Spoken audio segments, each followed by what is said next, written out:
पिछले क्लास में चर्चा किए श्रीधराचार्य मेथड और गुणनखंड मेथड। लेकिन आज जो हम पढ़ रहे हैं वो वही है, लेकिन हम लोग उसको ट्रिक से सॉल्यूशन कर रहे हैं। कहने का मतलब है how to solve quadratic equation by tricks. द्विघात समीकरण को हल करने का आसान तरीका। जैसे कि हम लोग जानते हैं द्विघात समीकरण A X square B X plus C होता है, जिसका घात क्या होता है, 2 होता है। सबसे पहले इसको कलर चेंज कर लेते हैं तो ज़्यादा आसान हो जाएगा। तो इसको हल करने का जब बातें आती है तो सबसे पहले हमको देखना होता है सी को। सी, ये जो सी है वो प्लस में है कि माइनस में है। यहाँ पर देखिए सी क्या में है, प्लस में है। तो जब भी सी पर विचार किया जाता है, जब प्लस में होता है सी, और एक होता है सी जब माइनस में होता है। देख लीजिए बच्चों, जब आप द्विघात समीकरण को हल कर रहे हैं ट्रिक से, तो आप लोग को ये जानना पड़ेगा सबसे पहले कि सी का मान क्या में आता है। यहाँ पर देखिए सी का मान यदि प्लस में है और यदि माइनस में है। यदि प्लस में होता है तो इसका मकसद होता है जोड़ना। क्या होता है? जोड़ना है। इसको पहले जान लीजिए आप। और जब सी माइनस में होता है तो इसका मतलब क्या होता है? घटाना। ये तो सुनने में लग रहा है स्पष्ट, लेकिन जब इसको यूज करेंगे तब आप लोग को क्लियर समझ में आएगा। इसमें क्या करना पड़ता है, जब सी प्लस में होता है तो जोड़ना पड़ता है, सी माइनस में होता है तो घटाना पड़ता है। तो जैसे कि सी प्लस में होता है तो इसका जो दोनों गुणनखंड होता है वो क्या में होता है, एक तो प्लस में होगा दोनों, या तो दोनों क्या में होगा, माइनस में होगा गुणनखंड। ठीक है, देखते हैं तो आपको स्पष्ट समझ में आ जाएगा। देखिए इफ सी इज पॉजिटिव, यदि सी पॉजिटिव में है, जैसे कि इस इक्वेशन में देखिए A X square plus B X plus C equal to 0। इसमें देख रहे हैं जो बीच वाला टर्म है वो क्या है, दोनों क्या में है, नहीं नहीं, यहाँ पर जो सी है वो क्या में है, प्लस में है। जब ऐसा होता है तो इसका दोनों गुणनखंड, ठीक है, इसका दोनों गुणनखंड क्या में होगा, प्लस में होगा। ठीक है, और हमको इसका मकसद क्या होता है, जोड़ना होता है, जो कि हम आपको लोग को पहले ही बता दिए हैं कि सी प्लस में है, इसका मतलब है कि उसका मकसद जोड़ना होता है। और यदि सी माइनस में है, इसका मकसद घटाना होता है। तो इसका जो मान आएगा, ये मान दोनों क्या होगा, नेगेटिव होगा। ये याद कर लीजिए। जैसे एक उदाहरण लेते हैं, x square plus 7x plus 12 is equal to 0। देखिए ये बीच में जो टर्म है वो क्या है, 7 है। तो 7 को हम लोग कैसे लिख सकते हैं, 3 और 4। चूंकि सी क्या में है, प्लस में है, तो मकसद क्या करना होगा, इसको जोड़ना होगा। तो जोड़ दिए तो कितना आ गया, 7 आ गया। देख रहे हैं आप लोग। तो इसका जो गुणनखंड हो गया दोनों क्या में होगा, प्लस में होगा, +3 और +4 में होगा। ठीक है, लेकिन इसका जो मान आएगा वो क्या होगा, दोनों क्या में होगा, माइनस में होगा। तो इसके एक्स का मान हो जाएगा -3 और -4। ये हो जाएगा आंसर। एकदम आसान है। एक और एग्जांपल लेते हैं इससे संबंधित। देखिए एक्स स्क्वायर माइनस, नहीं सॉरी, 5x प्लस 6। यहाँ पर जो c है वो क्या में है, प्लस में है। प्लस में है ना, तो इसका मकसद क्या करना होगा, हमको जोड़ना पड़ेगा। तो 5 को हम लोग किस रूप में लिख सकते हैं, 5 को 3 और 2, 3 और 2 को जोड़ेंगे, क्योंकि c जब भी प्लस में हो तो मकसद क्या होता है, जोड़ना। तो तो जोड़ेंगे तो कितना हो जाएगा ये 5, और गुना करेंगे तो कितना हो जाएगा ये 6। इसको संतुष्ट कर रहा है ना। हाँ, तो ये इसका गुणनखंड दोनों क्या में होगा गुणनखंड दोनों क्या में होगा, प्लस में है। लेकिन जब इसका मान का बात होगा तो जो गुणनखंड का ठीक उल्टा हो जाता है, दोनों क्या में होता है, माइनस में हो जाएगा। 3 क्या हो जाएगा, -3, और 2 कितना हो जाएगा, -2। ये हम लोग का आंसर डायरेक्ट ऐसे सॉल्व कर दिए। ठीक है, अब हम लोग लेते हैं दूसरा एग्जाम्पल। देखिए यहाँ पर देखिए, ax² - bx + c, यहाँ भी c क्या में है, प्लस में है। तो मेरा मकसद क्या रहेगा, इसको जोड़ना। लेकिन जो पहला यहाँ पर साइन है वो क्या में है, माइनस में है। इसको ध्यान में रखेंगे। तो जब ऐसा होता है तो दोनों मान क्या में होगा, जो दोनों गुणनखंड है वो क्या में होगा, माइनस में। लेकिन मकसद अभी भी जोड़ना है। क्यों, क्योंकि जब भी c प्लस में हो, c क्या में है, प्लस में है, तो मेरा मकसद है जोड़ना। तो इसको जोड़ेंगे।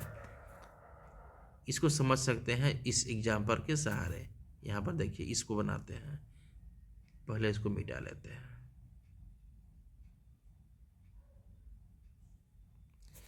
क्या लिखा हुआ है ये, x² - 7x + 12 = 0।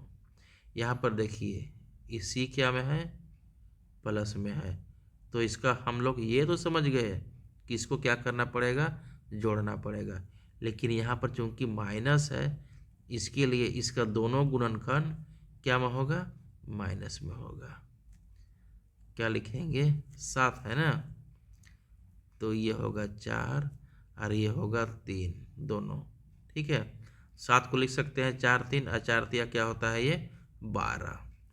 कोई दिक्कत नहीं है, नहीं होगा, बिल्कुल नहीं होगा। देखते हैं, ये आ गया 12, ये 4 और 3। तो चूंकि इसका गुणनखंड कितना आया, -4 और -3 है ना। तो जब गुणनखंड इसका माइनस में आता है तो इसका जो मान होता है इसका ठीक क्या होता है, उल्टा। इस समय x का मान आ जाएगा, क्या आ जाएगा, 4 और 3। यही हो जाएगा इसका क्या, आंसर। ठीक है, तो अभी तक हम लोग ये देखिए कि जब c प्लस में हो तो मकसद जोड़ना होता है। ठीक है, लेकिन डिपेंड करता है b पर। b प्लस में है तो दोनों प्लस होगा, और b माइनस में है तो दोनों माइनस होगा। ठीक है, लेकिन दोनों माइनस होगा तो दोनों माइनस, और होगा तो दोनों प्लस। और यदि गुणनखंड दोनों का प्लस में है, ठीक है, इसका गुणनखंड अगर प्लस में है तो मान इसका क्या होता है, उसका ऑपोजिट, दोनों माइनस में होगा। और ये दोनों माइनस में है तो मान क्या होगा, दोनों पॉजिटिव में। ठीक है, यहाँ तक कोई दिक्कत है, नहीं है। अब इसको फिर से मिटा के बढ़िया से समझते हैं।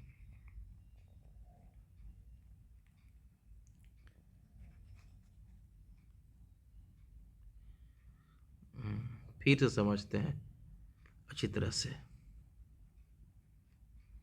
देखिए, मैं एक चार्ट बनाता हूँ।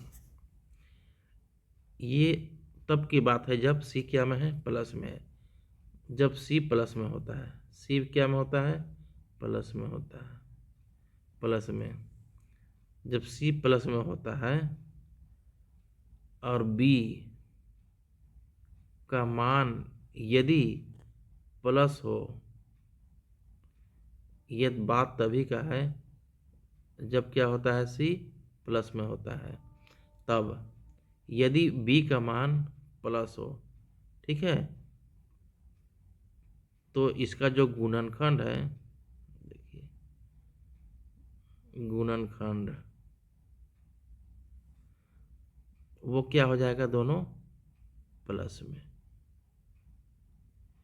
लेकिन जब मान का बात होगा,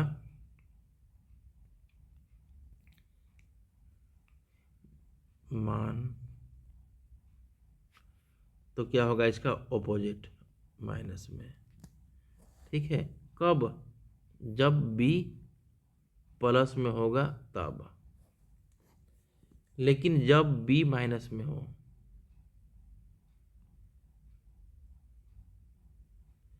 तो इसका गुणनखंड दोनों क्या में होगा, माइनस में होगा, और मान क्या में होगा, प्लस में होगा, जिसे आप लोग को बता दिए हैं। तो ये बात को आप लोग को स्पष्ट याद रखना है, ठीक है। इसका एग्जाम्पल हम बता दिए, x square plus 5x plus 6 equal to 0। इसको सॉल्व करना है तो इसका गुणनखंड देखिए, इसमें b क्या में है, प्लस में है, तो दोनों क्या में होगा, प्लस में होगा इसका गुणनखंड। देख रहे हैं ना, गुणनखंड प्लस में होगा लेकिन मान क्या में होगा, माइनस में होगा। मान क्या में होगा, माइनस में होगा, ऐसा। तो माइनस में होगा तो कौन कौन माइनस में होगा, 5 का क्या होता है, 3 और 2 5, 3 और 2 5, तो ये हो जाएगा -3 -2, ठीक है। ये हो गया हम लोग का डायरेक्ट आंसर बिना गुणनखंड किए, ठीक है। इसी प्रकार यदि यही क्वेश्चन में एक्स स्क्वायर -5x प्लस 6 हो, ऐसा, ठीक है, तो बिल्कुल सेम है, क्योंकि सी प्लस है तब का बात कर रहे हैं हम, सी माइनस का बात अभी तक हम नहीं किए हैं। तो जब ऐसा होता है तो ये जो बी है उसको उस पर गौर किया जाता है। यहाँ पर बी गौर किए थे, बी प्लस में था तो दोनों गुणनखंड क्या हो गया, प्लस में। जब बी माइनस में रहेगा तो इसको दोनों गुणनखंड क्या हो जाएगा, माइनस में होगा। और जब दोनों गुणनखंड माइनस में होगा तो इसका मान क्या होता है, ऑपोजिट होता है, प्लस, और ये क्या हो जाएगा, प्लस। तो 5 को तोड़ेंगे तो कितना होगा, 2 और 3 5, 2 3 6। तो इसका आंसर हो जाएगा x बराबर 3 और 2, दोनों क्या में होगा, प्लस में होगा, बस और कुछ नहीं है। कब, जब c प्लस में होता है तब। अब सेकेंड हम पढ़ते हैं जब c क्या होता है, नकारात्मक होता है, नेगेटिव होता है, ठीक है। जब ऐसा होता है तो एक प्लस आएगा और एक माइनस आएगा, ऐसा होता है। तो देखिए ax² plus minus bx minus C, जब c माइनस में हो गया, इसका मतलब है जब c प्लस में होता है तो दोनों प्लस होगा चाहे दोनों माइनस होगा, लेकिन जब c माइनस होगा तो एक तो प्लस होगा एक तो माइनस होगा, ठीक है। इस समय यह देखा जाता है कि b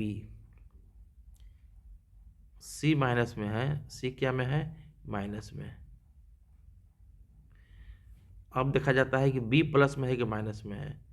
b यदि प्लस में है, ठीक है, तो पहले प्लस आएगा फिर माइनस आएगा, और यदि b माइनस में है, ठीक है, तो पहले माइनस आएगा फिर क्या आएगा, प्लस आएगा। इसका गुणनखंड का बात कर रहे हैं, ठीक है। अब देखिए इसको समझते हैं हम लोग एग्जाम्पल से। यहाँ पर एग्जाम्पल दिया हुआ है, क्या दिया हुआ है, x² plus 2x minus 15 equal to 0। एक ये है, और एक ये क्वेश्चन है, x² minus 2x minus 15 equal to 0। Question same है, केवल सी तो सब माइनस में है ना। अभी जो हम लोग जिक्र कर रहे हैं वो जब सी माइनस में हो, लेकिन यहाँ पर देख रहे हैं बी प्लस में है और एक बी क्या में है, माइनस में है। तो जब बी प्लस में होता है तो पहले बड़ा होता है फिर छोटा होता है, और जब माइनस में होता है तो पहले छोटा फिर बड़ा। यहाँ पर किया जाएगा 5 तिया 15, क्योंकि जब c माइनस में होता है तो मकसद क्या होता है, घटाना। क्या होता है, घटाना। तो यहाँ पर 5 3 8 नहीं करना है, 5 में 3 घटाएंगे तो कितना होगा, 2। लेकिन ये डिपेंड करता है कि यहाँ पर प्लस है कि माइनस है। यहाँ प्लस है तो पहला प्लस हो जाएगा, ठीक है। ये पहला प्लस होगा तो दूसरा क्या होगा, माइनस में। बस यही याद रखना है, कुछ नहीं। यहाँ पर देखिए यहाँ पर भी हो जाएगा 5 और 3, लेकिन यहाँ पर माइनस है, ठीक है, इसलिए जो बड़ा साइन है, बड़ा संख्या है उसमें माइनस, फिर इसमें क्या हो जाएगा, ये प्लस। तो ये गुणनखंड हुआ, लेकिन इसका मान जो होता है, मान, वो मान क्या होता है इसका ऑपोजिट। जो 5 है वो क्या हो जाएगा माइनस में, और जो 3 है वो क्या हो जाएगा प्लस में।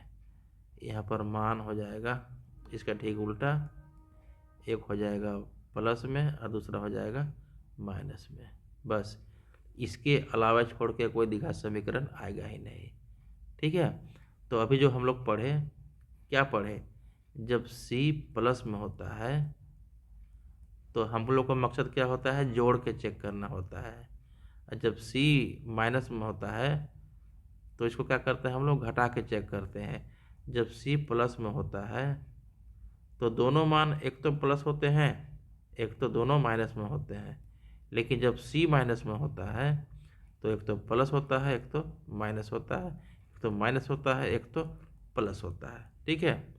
इस प्रकार द्विघात समीकरण को हल करना हमने बहुत आसान तरीका से और इजी मेथड से मैंने बताया और कोशिश किया, मैं अपना कंसेप्ट लगाया। इसके लिए मुझे बहुत मेहनत करना पड़ा। यदि आप लोग को अच्छा लगेगा तो प्लीज़ सब्सक्राइब कर दीजिएगा।